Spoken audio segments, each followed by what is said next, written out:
شريك له ونشهد أن سيدنا وسندنا ونبينا محمدا صلى الله عليه وسلم الذي أرسله الله بالحق بشيرا ونذيرا وداعيا إلى الله بإذنه وسراجا منيرا.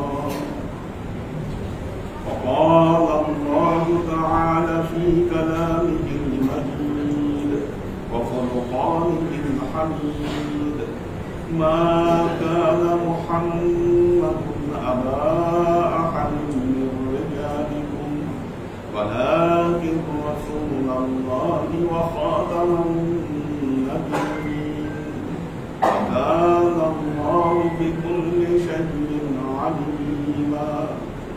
إن الله وملائكته يصلون على النبي يا أيها الذين آمنوا صلوا عليه وسلموا تسليما.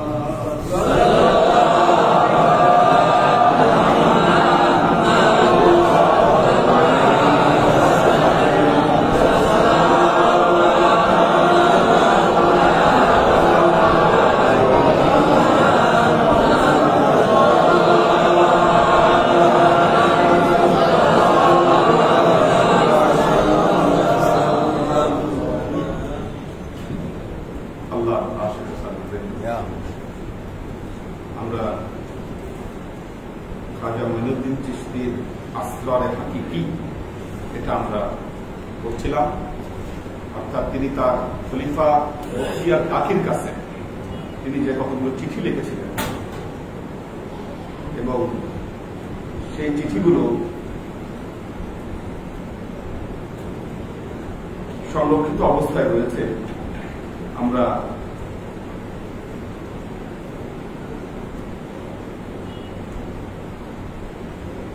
আসরারে হাকিকি আমরা কিছু দূর পড়েছি।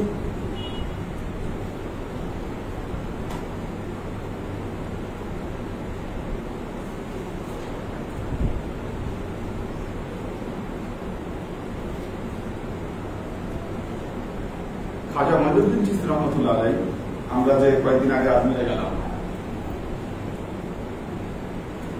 এখন আজমিরে যা হচ্ছে সেটা নিয়ে খাজা মঈনুদ্দিন চিশতিকে বিচার করা যায়। ওনার যে একাডেমিক এক্সেলেন্সি এটা সম্পর্কে অনেকেরই ধারণা না যে খাজা মঈনুদ্দিন চিশতির যে জ্ঞান গরিমা সেটা কি পর্যায়ে ছিল।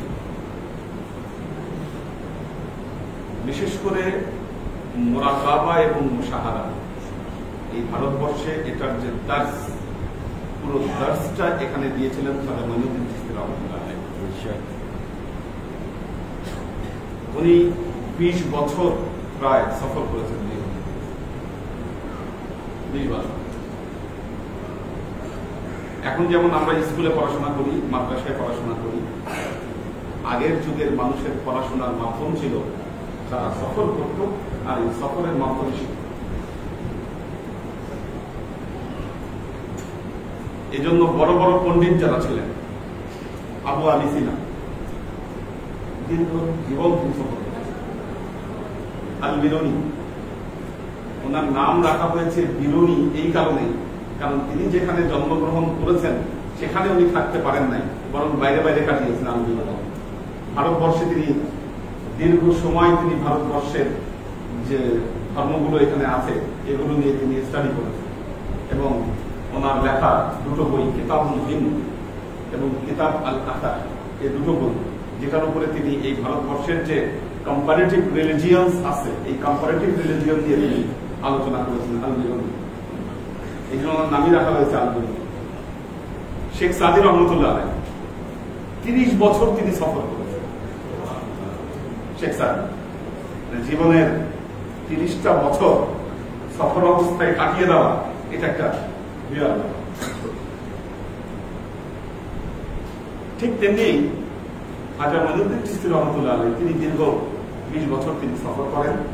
এই সফরের মধ্যে তিনি ইরান, ইরাক, বাগদাদ, সিরিয়া হজ করতে যান এবং হজ করার পর তিনি সরাসরি ভারতবর্ষে চলে আসেন। এবং এই ব্যাপারে যে বর্ণনা পাওয়া যায়, আল্লাহু আ'লাম, যে তিনি যখন আল্লাহ নবীর রওজা মোবারক জিয়ারত করতে গিয়েছিলেন, সেখান থেকে আদিষ্ট হয়েছিলেন যে তিনি যেন ভারতবর্ষে চলে আসেন।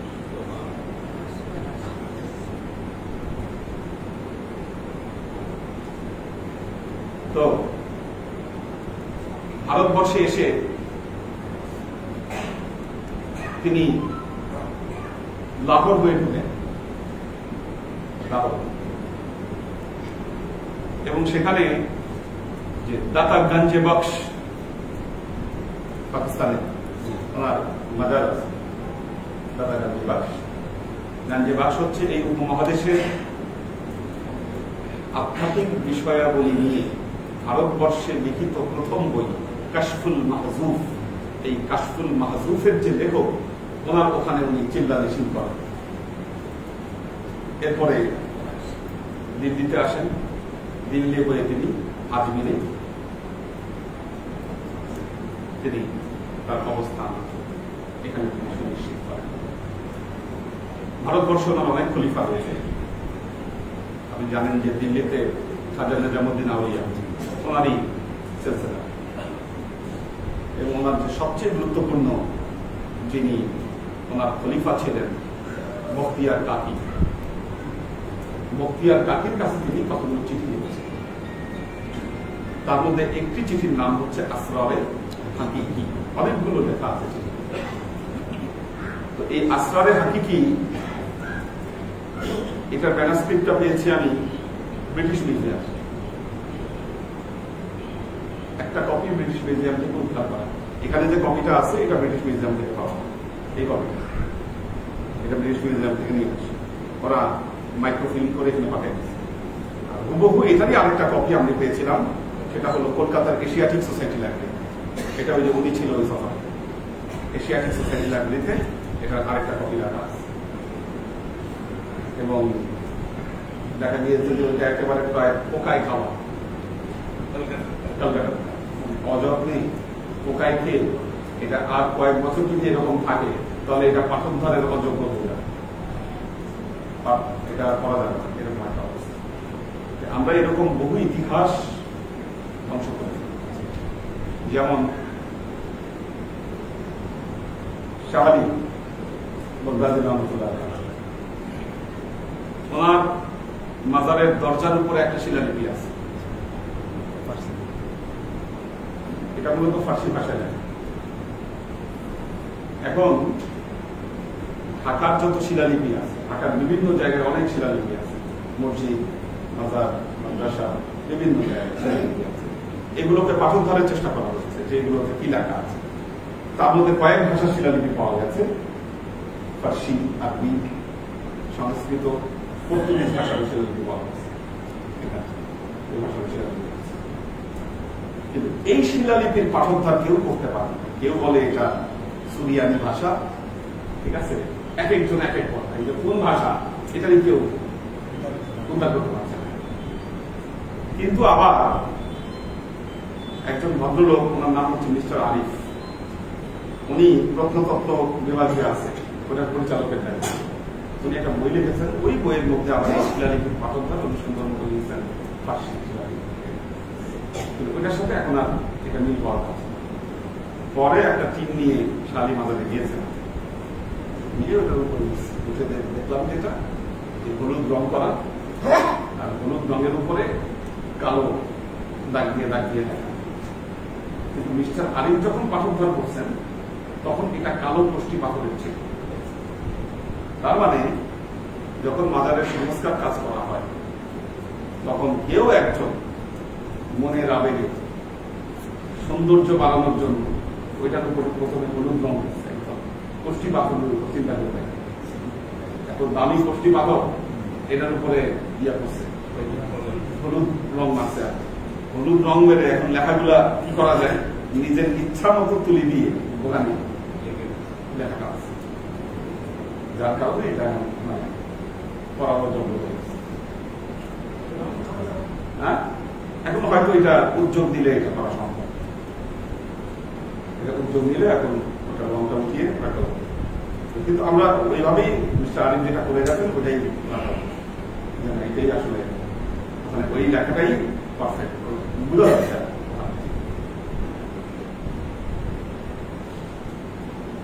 ইতিহাস যদি সংরক্ষণ না করা যায় কালের গর্বে লাগিয়ে দেবে।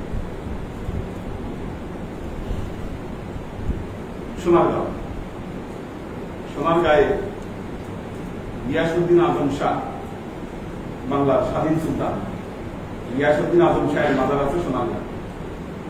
এটা হচ্ছে সোনারগাঁ সবাই যেটা দেখতে যায়, ওই পানাম সিটি আর তার পাশের যে ইশাকা যে ওই জায়গাটা তার ঠিক অপোজিট দিয়ে ঢুকতে হয়। আমি প্রথম সেখানে গিয়েছি কত সালে, 2003-4 আমরা ওইখানে ওইটা গিয়াসউদ্দিন আজম শাহর মাজার কালাপীরের মাজার হিসাবে সবাই চিনে। ওই এলাকার আশেপাশে লেখা আছে কালাপীরের মাজার, এমনকি মাইলস্টোনও লেখা আছে কালাপীরের মাজার, সবার কাছে পরিচিত।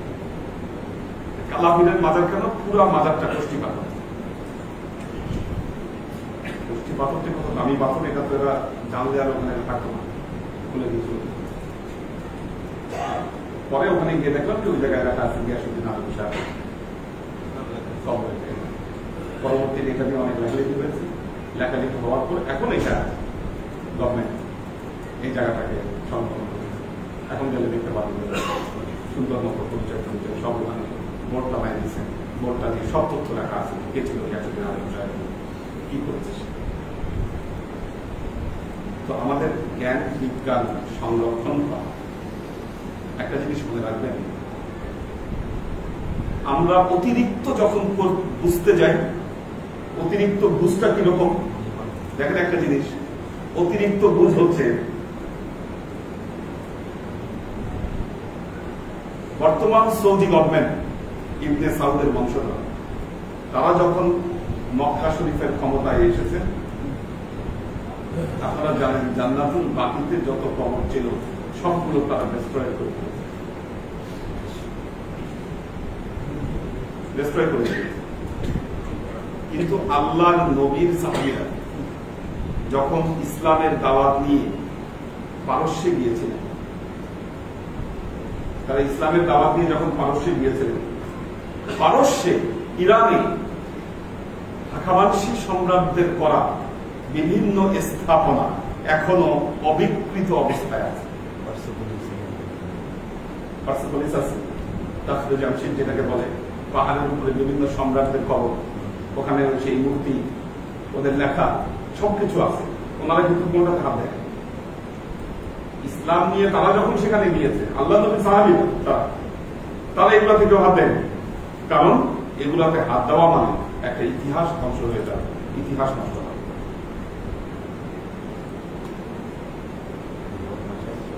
পৃথিবীর যেখানেই গিয়েছেন নবী সাহাবী, কোথাও কিন্তু ধ্বংসযজ্ঞ চালায়নি। এমনকি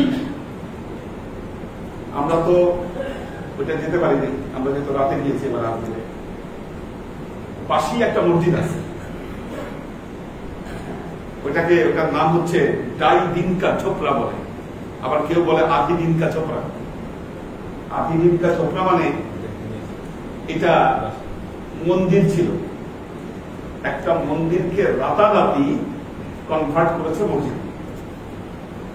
ওই জায়গায় মানুষ মুসলমান হয়ে গেছে, মুসলমান হওয়ার পরে মন্দিরটা রাখে নাই, ওই মন্দিরেই তারা মসজিদ বানিয়েছে। এটা আমরা দেখতে পারি, এটা একদম পাশেই আছে। সেখানে গেলে দেখবেন যে মসজিদের ভেতরে মন্দিরের যে স্থাপনাগুলা ওইভাবেই রেখে দিচ্ছে। ইতিহাস ইতিহাসে হাত দেওয়া হবে না, এটাতে হাত দিলে জ্ঞান বিজ্ঞানের বড় একটা অংশ আমাদের কাছে অজানা থেকে যাচ্ছে। আর এটা যদি অজানা থেকে যায় তাহলে দেখা যাবে যে আমরা একটা ইতিহাসের বড় অংশ আমাদের কাছ থেকে তখন হারিয়ে যাবে। তো সেই জন্য এই জিনিসগুলোতে হাত দেওয়া এটা আমাদের জন্য বোকামি। আমরা যে অংশটা পড়ছিলাম আসরারে হাকিকি,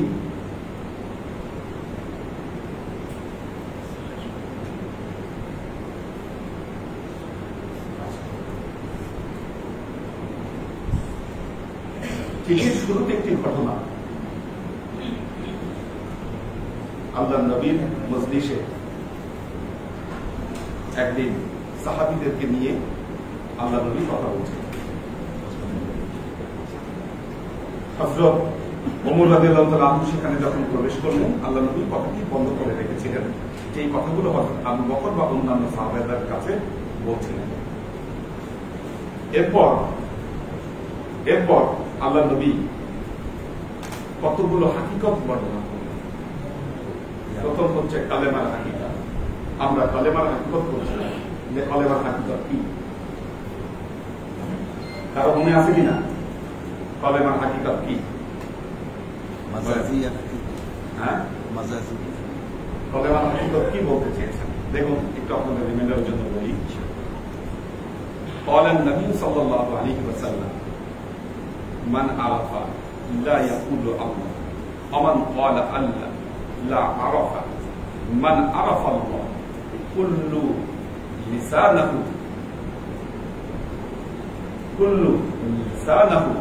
বেদানকে ওমর না শনাসা খদাইর না বুইয়ান আল্লাহ ওয়া হারকে বেগুফতান আল্লাহ না শনাসতান বা জাবান বা কাদাম বা গারনায়াওরা। আচ্ছা, ওমর সুআল করতা ইন আল্লাহ, সুআল করতা ইন আল্লাহ।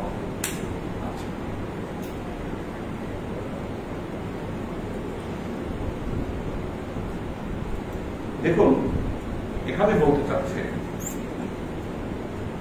আল্লাহর নাম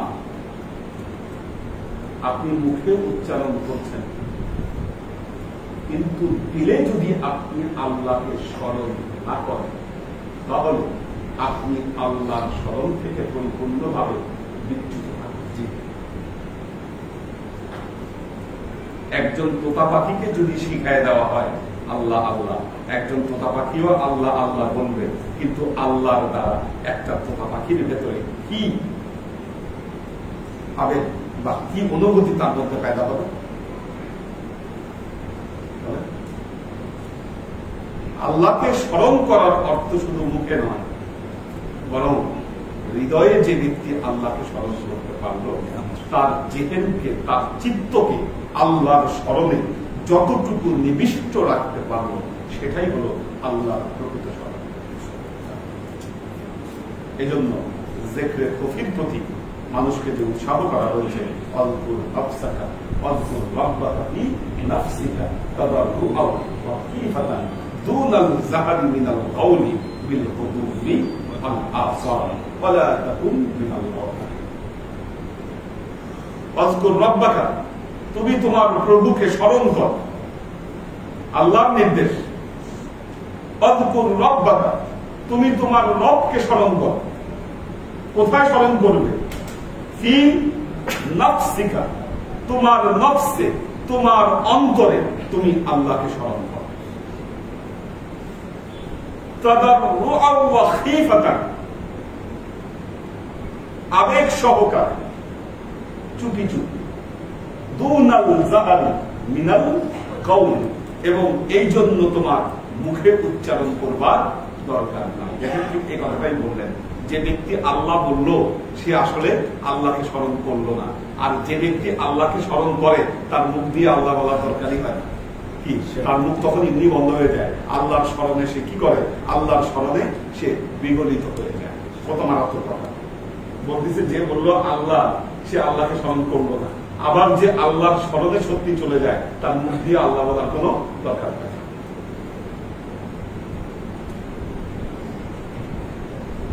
যেই লোক দেখানোর ইবাদত করতে চায়, তাহাজ্জুদের নামাজ পড়ে, এই গল্প সুযোগ মতো মানুষের শোনাইতে চায়, আমি করি তা।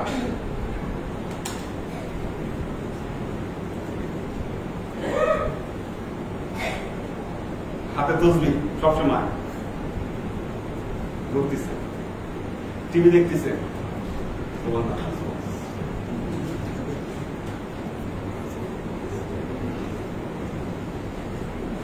দেখেন কই অনেক। এই লোকের অন্তর কিন্তু আল্লাহর স্মরণ থেকে বেশি।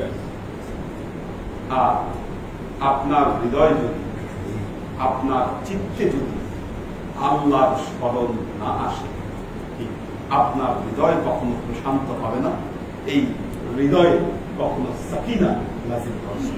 ওয়া আনজালা সাকিনা, আল্লাহ কি করেন? মুমিনের অন্তরে সুকুন নাযিল করেন, প্রশান্তি নাযিল করেন।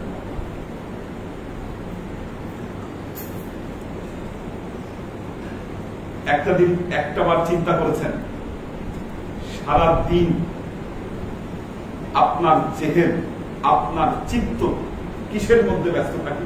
সারাদিন চিন্তা করেন তো, সকাল থেকে সন্ধ্যা পর্যন্ত আমরা কি নিয়ে ব্যস্ত থাকি? মাথায় কত খেয়াল, কত স্মরণ, সবকিছু আমার ভেতরে অস্থিরতা জন্ম দেয়। কত টেনশন, জীবনের কত কিছু নিয়ে, কত হিংসা, কত বিদ্বেষ আমরা পোষণ করছি। আমাদের জীবনের সময়গুলোকে যেমন আমরা নষ্ট করছি, আমাদের হৃদয়ের পরিচ্ছন্নতা আমরা নষ্ট করছি। এত কিছুর মধ্যে একটু সময় আল্লাহর জন্য বেঁচে আল্লাহর জিকিরে আপনি সময়টা ব্যয় করেন, দেখেন আপনার হৃদয় শান্তি পাই। দেখুন আপনার হৃদয় প্রশান্ত পাই।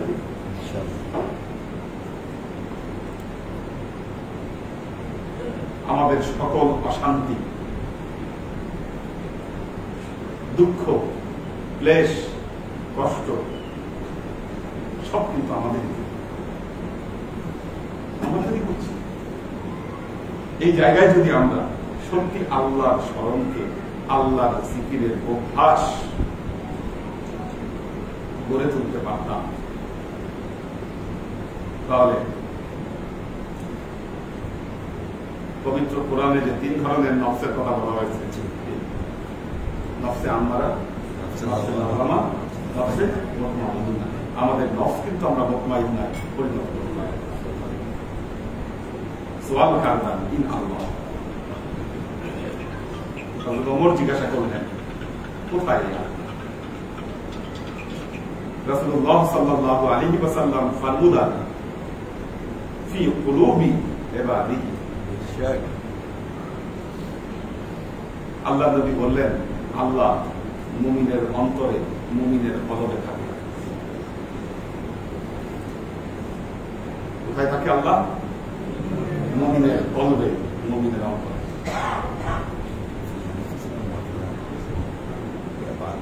ইন্নাল্লাহা ইয়াহুলু বাইনাল মারই ওয়া কলবি।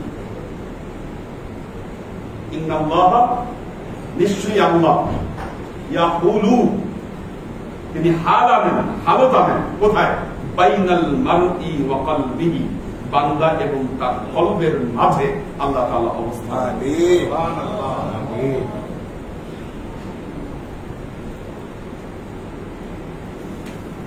আপনি কেন এত রিল্যাক্স?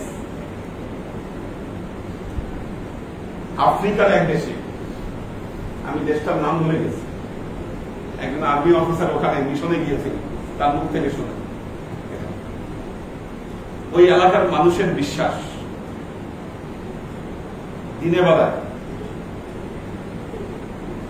ওই জায়গার বারগুলা সব বন্ধ থাকে, মদের দোকানগুলা খুলে না, মেয়েরা বেশ ভালো জামা কাপড় পরে বের হয় দিনে বেলায়, কারণ তাদের ধারণা আল্লাহ দিনে বেলায় জেগে থাকে, গড জেগে থাকে দিনে বেলায়।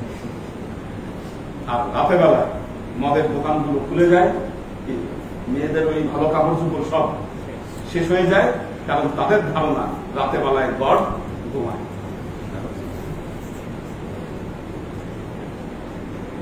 রাতে বেলায় ঘুমায়, কাজের সুযোগ দেখতে পাবে না, কি একটা সুযোগ।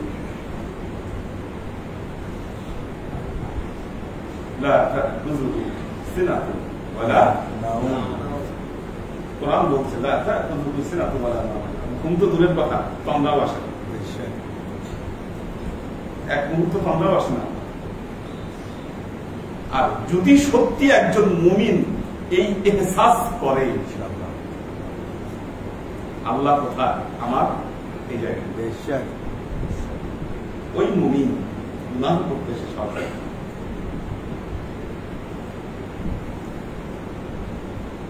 আল্লাহ এই জায়গায়, আল্লাহ কি বলেছেন, নাহানু আকরাবু ইলাইকুম মিন হাবলিল ওয়ারিদ, আমি তোমাদের শাহরগের চাইতেও কাছে অবস্থান করেছি। ওয়া ইযা সাআলাকা ইবাদি আন্নী ফাইন্নী করিব উজিবু দাওয়াতাদ দাঈ ইযা দাআনি। আল্লাহ তার নবীকে বলছেন, ওয়া ইযা সাআলাকা ইবাদি আন্নী, যখন আমার কোন বান্দা আপনাকে আমার সম্পর্কে জিজ্ঞাসা করে, ফাইন্নী করিব, আপনি জানিয়ে দেন আমি তার কাছে অবস্থান, উজিবু দাওয়াতাদ দাঈ, আমি তার সমস্ত ডাকের জবাব আমি দিয়ে থাকি, ইযা দাআনি, যখন সে আমাকে ডাকে।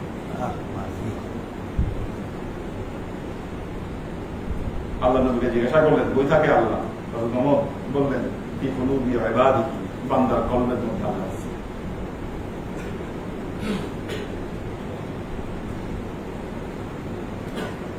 সাত আসমান, বহুত দূর, বহুত দূর। ওমর মুসিদ, ইয়া রাসূলুল্লাহ, দিলে বান্দে দুজা আছে। ওমর জিজ্ঞাসা করলেন, ইয়া রাসূলুল্লাহ, তাহলে বান্দার এই কলব, এই দিল, এটা কোথায়? কই? আল্লাহ নবী বলেছেন,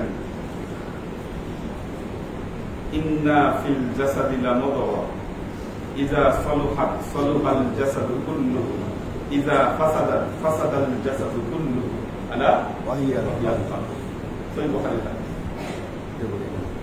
নিশ্চয়ই মানুষের শরীরে একটা মাংসপিণ্ড আছে, যখন সে এই মাংসপিণ্ডকে পরিশুদ্ধ করে তার পুরো সত্তা পরিশুদ্ধ হয়ে যায়। যখন তার এই মাংসপিণ্ড অসুস্থ হয় তখন তার পুরো সত্তা অসুস্থ হয়ে পড়ে। জেনে রাখো, এর নাম হচ্ছে কলব। হার্টের ডাক্তাররা বলেন এই কলব মানে হচ্ছে হার্ট। আসলে কি তাই? পবিত্র কোরআনে কিন্তু এই কলব দ্বারা হার্টকে বলা হয়। কেন বলা হয়? তাহলে আপনি এই আয়াতগুলোর ব্যাখ্যা আপনি পাবেন না। মুনাফিকদের ব্যাপারে বলতেছেন, ফি কুলুবিহিম মারাদ ফাযাদাহুমুল্লাহু মারাদা ওয়া লাহুম আযাবুন আযীম। আল্লাহ বলছেন মুনাফিক, এদের কলবের মধ্যে অসুখ আছে। তাহলে কি পৃথিবীর সব মুনাফিকের হার্টে অসুখ আছে? وقالوا قلوبنا غلف برأنا الله على قلوبهم। وقالوا তারা বলে قلوبنا غلف, আমাদের কলব তো সুরক্ষিত। আল্লাহ বলছেন برأنا الله على قلوبهم, বরং আল্লাহ তাদের কলবের ভেতরে কি করেছেন? মরিচা ফেলে দিয়েছেন। برأنا الله على قلوبهم لهم قلوب لا يفقهون بها ولهم أعين لا يبصرون بها ولهم آذان لا يسمعون بها أولئك كالأنعام بل هم أضل। আল্লাহ বলছেন কলব আছে, কোনো কিছু অনুধাবন করে না। কলব আছে, কোনো কিছু অনুধাবন করে না। লাহুম কুলুবুন লা ইয়াফকাহুনা বিহা, চোখ আছে, কোনো কিছু দেখে না। কান আছে, কোনো কিছু শুনে না। উলাইকা কালআনআম, আল্লাহ বলছেন এরা চতুষ্পদ জন্তু। তাহলে ওমর জিজ্ঞাসা করলেন, এই কলব কই, কোথায়? ওপেন হার্ট সার্জারি করলে তো দেখা যায়। ওপেন হার্ট সার্জারি করলে যেটা বের হয় সেটা হার্ট বের হচ্ছে, কিন্তু এই যে বলা হচ্ছে যে বুকের বাম পাশে একটা বস্তু আছে, একটা মাংসপিণ্ড আছে, মদবা। মদগা মানে হচ্ছে একটা যন্ত্র, একটা অঙ্গ। এটা তো কেউ দেখতে পায়, কই সে? এই প্রশ্ন কোথায়? রাসূল ফরমান, হে ওমর,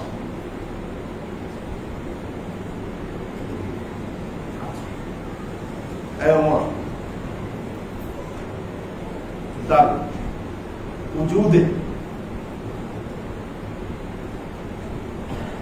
در وجود آدمیز، اما دل بر دو نوع است، یعنی دل مجازی و دل حقیقی। বললেন এই কল মানুষের অস্তিত্বের ভেতরেই আছে, তবে জেনে রাখবা এই কল হচ্ছে দুই ধরনের, একটা হলো দেলে হাকিকি, একটা হলো দেলে মাজাজি। একটা হলো হাকিকি দিল, প্রকৃত দিল, আরেকটা হলো মাজাজি দিল, রূপক দিল। দেলে হাকিকি এবং দেলে মাজাজি। মাজাজি অন আস, না জানেবে চাও, না রাস, না পাও, না তাহা, না দূর, না নজদীক, আম্মা শনাখতানি দেলে হাকিকি পেইবস্তানি কুরবে রব হযরত আলামিন আছে কে কুলুবুল মুমিনিন আরশুল্লাহ। বলতেছে দিল দুই ধরনের,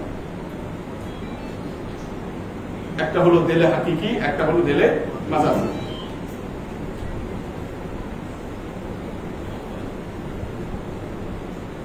একটা হলো কলব আর তার বহিঃপ্রকাশ। কতগুলো জিনিস, কতগুলো জিনিস। আপনার মধ্যে রুহু আছে, কি মানুষের মধ্যে রুহু আছে। এই রুহুর একটা অনুভূতি আছে, রুহুর অনুভূতি আছে। আল্লাহ আপনার মধ্যে ইন্দ্রিয় দিয়েছেন, সেটার একটা অনুভূতি আছে। ইন্দ্রিয় শক্তি দিয়েছে আল্লাহ, এটার অনুভূতি আছে। আল্লাহ আপনার মধ্যে একটা জিনিস দিয়েছেন, বিবেক, সেটার একটা অনুভূতি আছে, এটার অনুভূতি আছে। এক একটার অনুভূতি কিন্তু এক এক রকম। যেমন আমরা যখন ঘুমিয়ে যাই, যখন অজ্ঞান হয়ে যাই, তখন আমাদের রূহকে আমরা অনুভব করতে পারি না, এই অনুভবটা চলে যায়। একটু আগে ঘামছিলেন, এখন কেমন লাগতেছে? ঠান্ডা লাগতেছে না? এটা আপনার এই শরীরের উপরে কি একটা একটা অনুভূতি শক্তি আছে, একটা ইন্দ্রিয় শক্তি আছে, কি এই জন্য এটাকে আপনি অনুভব করতে পারেন। কোন জায়গায় হাত দিলে আমরা বলতে পারি এটা কি গরম না এটা ঠান্ডা, এই এক শক্তি।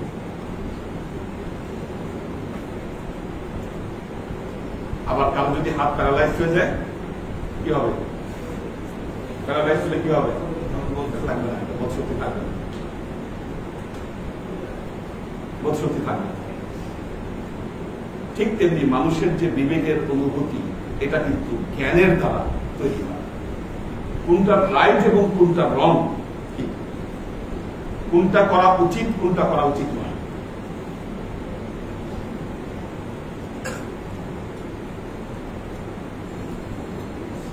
একটা জরিপ করা হয়েছিল আমাদের দেশে, রাস্তার মধ্যে ক্যামেরা ফেলে রাখছে, আর সেটা ভিডিও করা হয়েছে। 13 জনের মধ্যে 11 জনই ওই ক্যামেরা তুলে নিয়ে গেছে বাসায়, রাস্তা থেকে। 13 জনের মধ্যে 11 জন ক্যামেরা তুলে রাস্তায় বাসায় নিয়ে গেছে, 2 জন ওটা দেখেও হাত দেয় না। যারা নিয়ে গেছে 11 জন, তাদের মধ্যে 6 জন ভুল স্বীকার করছে, কাজটা ভুল হয়েছে। 5 জন প্রথমে বলছে আমি দেখি নাই কোনো ক্যামেরা, দেখেই নেই। বুঝতে পারছেন? তার মানে কোনটা রাইট এবং কোনটা রং, এটার যে বিচার বা বিশ্লেষণ, এটা আমাদের মধ্যে সবার মধ্যে নেই সমান। এই শক্তি, এই অনুভূতি আমাদের মধ্যে সমানভাবে বিরাজ করে। কলবের অনুভূতি কোথায়? কলবের অনুভূতি কোথায়? এটা হলো হযরত ওমর রাদিয়াল্লাহু আনহু প্রশ্ন আল্লাহ নবীর কাছে। আল্লাহ নবী বললেন কল্প 2 ধরনের, একটা পাল্প যেটা তোমার মুখে আছে, এটার একটা অনুভূতি আছে, কিন্তু এর যে সূক্ষ্ম, একটি হলো ইন্দ্রিয়, মনে রাখবেন, আরেকটি হলো অতীন্দ্রিয়। এই দুটো শব্দ মনে রাখবেন।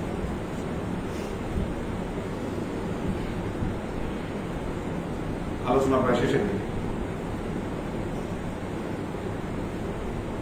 দুটো শব্দ মনে রাখবেন, একটা হলো ইন্দ্রিয়, আরেকটি হলো অতীন্দ্রিয়। ইন্দ্রিয় কি?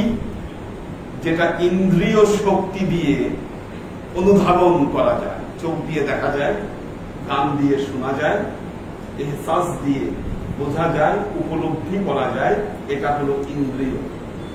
অতীন্দ্রিয় হচ্ছে এগুলোর সবকিছুর ঊর্ধ্বে এক অনুভূতি থাকে। চোখ দিয়ে দেখা যায় না, কান দিয়ে শোনা যায় না, এহসাস করা যায় না, তবে হ্যাঁ যারা ওই অতীন্দ্রিয়র ধ্যান করতে পারেন তারা সেই জিনিসগুলোকে অনুধাবন করছেন।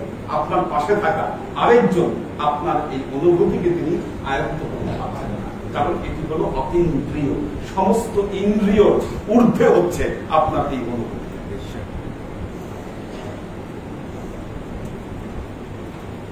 এখন একদল মসজিদে গেলে শান্তি পায়, আরেকদল পায় না। যিনি মসজিদে গেলে শান্তি পান, তার যে কি অনুভূতি, এটা যিনি পান না তিনি কখনোই বুঝতে পারবেন না।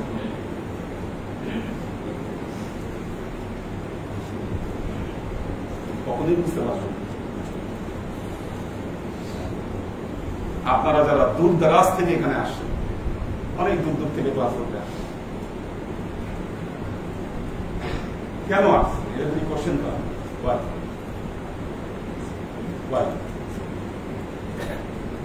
যদি প্রচন্ড খারাপ লাগতো আসতে তো পারতেন না। সবচেয়ে দূর থেকে কে আসে? দূরে তো অনেকে আছে। এই পুরান ঢাকা থেকে আসছে, কামাল বসা আছে, সুলতান আছে, সুলতানপুর সুলতান আছে, ওই থেকে আসছে গ্যান্ডারিয়া, শফিক ভাই অনেক দূর থেকে আসে, আলী আকবর ভাই কোথেকে? ওটা রাজারবাগ। রাজারবাগ এখানে না, ফার্মগেট তো না, রাজাবাজার। অনেক রাজারবাগ ফার্মগেট। আপনি আপনার যে বিল্ডিং থেকে আসছেন, আপনি যে বিল্ডিং এ থাকেন, এত অসুস্থ অবস্থায়, দুর্বল শরীরে আপনি কেন আসছেন এটার ব্যাখ্যা আপনি দিতে পারবেন না। আমাদের সরোয়ার্দী ভাই কোথেকে আসেন?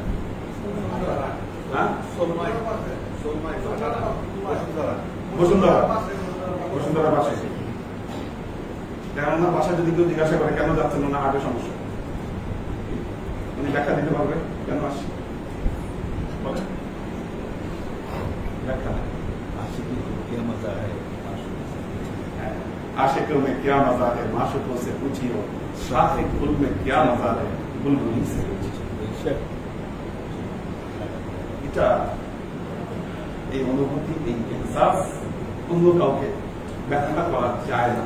হয়তো সে আপনাকে পাগল ভাবতে পারে। যখন একজন জিকির করে, আল্লাহর ধ্যানে থাকে, তার মধ্যে যখন হাল হয়, হালত আসে, বাকি পাশ থেকে কেউ বলতে পারে বেটা লোক দেখানো করতেছে, বলতে পারে আপনাকে ভণ্ড, লোক দেখা কি আসে যায়। नया बहाल पुख्त हिच खान बस सुखान पूरा वाया सलाम। मौलाना রুমি বলছেন, नया बहाल पुख्त हिच खान, পরিপক্কদের অবস্থা অপরিপক্করা বুঝবে না, বাস সুখানে পুরা वाया सलाम, তাদেরকে বড় একটা আসসালামু আলাইকুম বলে বিদায় করে দেওয়া হতো।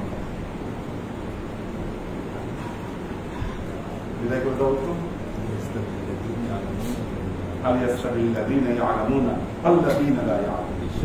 যারা জানে আর যারা জানে না, এই দুই কিছু মানুষ হতে পারে। আল্লাহ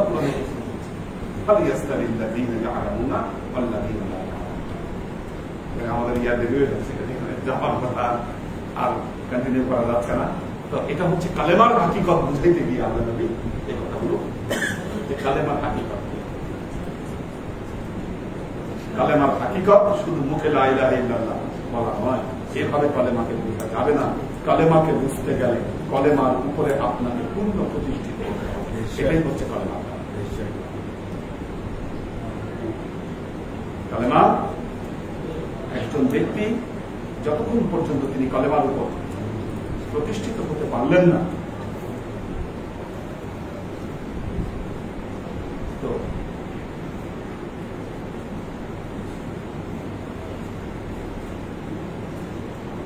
আল্লাহ আমাদেরকে কবুল করুন। আল্লাহ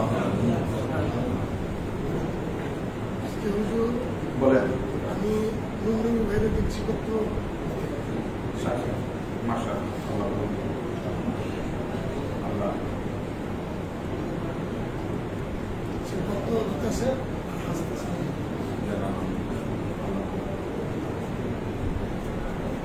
আল্লাহ সবাইকে ভালো রাখুন।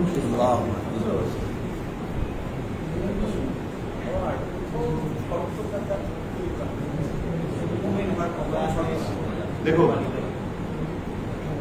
পবিত্র কোরআনে দুটো শব্দ বলেছেন আল্লাহ, সূরা হুজুরাত,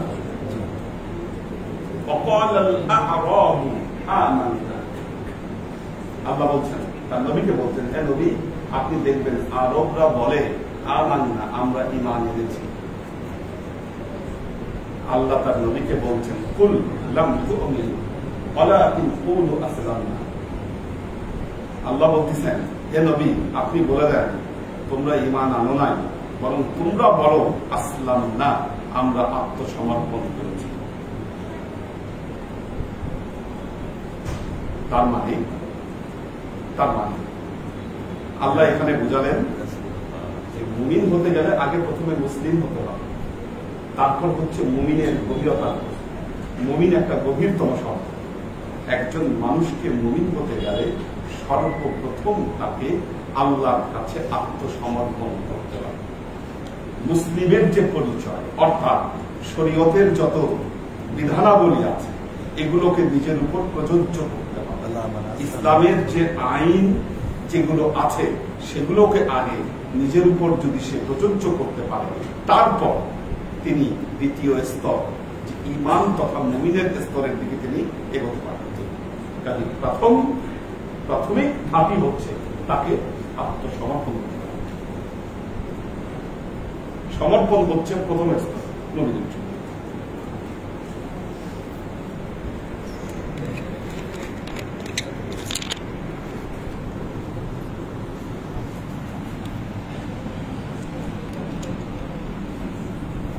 রাজিয়া সুলতানা ফ্লোরা, সোয়েব খান, শাকেরা আফজারা, সুমাইয়া নুহিন দিশা, একে আজাদ, সুমন মিয়া, শোয়েব খান, সাগর সরকার, জুমাতুল বিদা, একে আজাদ, এহসান সুলতানা, মাহফুজুল হক উজ্জ্বল, আলাউদ্দিন মিয়া, কবির হোসেন, মোহাম্মদ কবির, পপিয়ারা জামান সুমি, সৈয়দ ইত্তেহাদুল আজমাইন, এইচ কে কনক, সুলাইমান রাজি জার্মানি থেকে, সাজ্জাদ রহমান,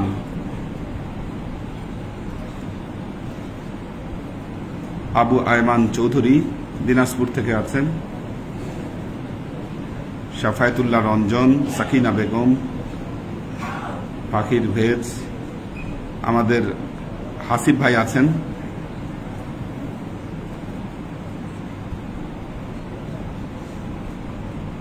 আশেক মাহমুদ, আমিনাল আসাদ, আবু আয়মান চৌধুরী, আব্দুল হাফিজ। আল্লাহ সবাইকে ভালো রাখুন, সুস্থ রাখুন।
মিনিট সামনে মাসে 4 তারিখ একেবারে নাকে মুখে সব হচ্ছে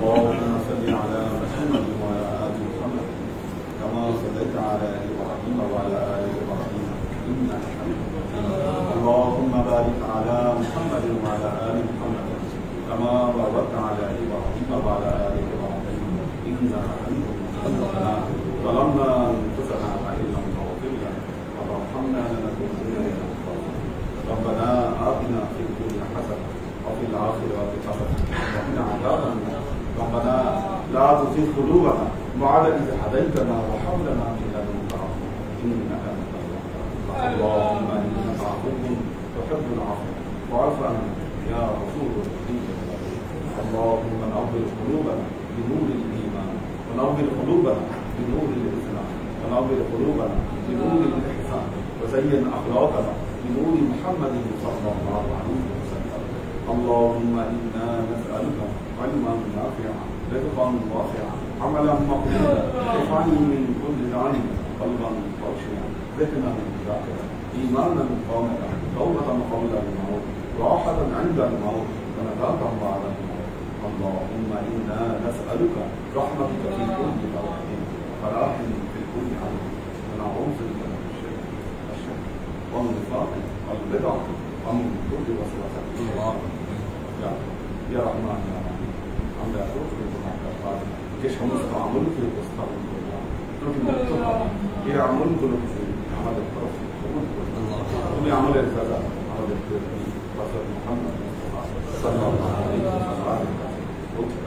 আমাদের পরিবারবর্গের কাছে তুমি একটা এই দুনিয়ার সমস্ত আম্বিয়াই কেরাম সাহাবাই কেরাম বলি আউলিয়া গাউস কুতুব আমাদের মা বাবা ভাই বোন এই দরবার সবার লোকে আল্লাহ আমাদের সবাইকে কবুল আল্লাহ আমাদের জীবনের সমস্ত বাধা অসুবিধা দুঃখ রোগ শক্তি তোমার জীবন যেন তোমার প্রতিষ্ঠিত থাকতে পারে সে তৌফিক তুমি আমাদের سبحان ربك رب العزة عما يصفون سلام على المرسلين والحمد لله رب العالمين